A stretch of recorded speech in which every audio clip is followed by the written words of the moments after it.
मलहोरिया जे मौरिया ले आवले मने पछतावले ना शिव के माए ना बाप के रे दिहना छावर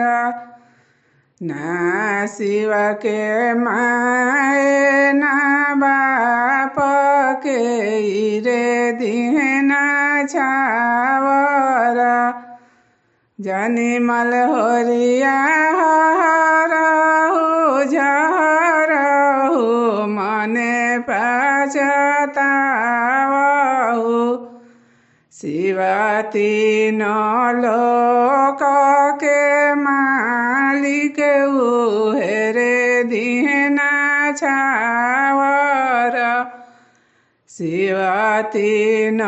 लोक के मालिक उहेरे दिहना छावर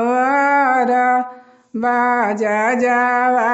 पीताम्बरी ले आवले मने पछतावले ना शिव के माए ना बाप के रे दिहना छावर ना शिव के माए ना बाप के रे दिहना छावर जनी बाजा जावा हरहु झरहु मने पछतावहु शिव तीन लोक के मालिक उहेरे दिहना छावर शिव तीन लोक के मालिक उहेरे दिहना छावर मालिनिया जे हरवाले आवली मने पछतावली ना शिव के माए ना बाप के रे दिहना छावर ना शिव के माए ना बाप के रे दिहना छावर जनी मालिनिया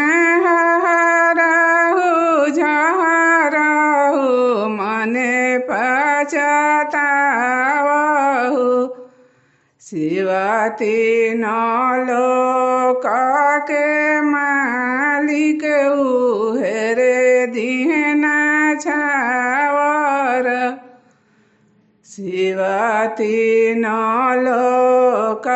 के मालिक उहेरे दिहना छावर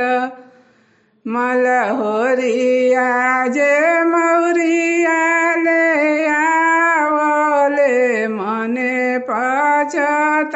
पछतावले ना शिव के माए ना बाप के रे दिहना छावर ना शिव के माए ना बाप के रे दिहना छावर।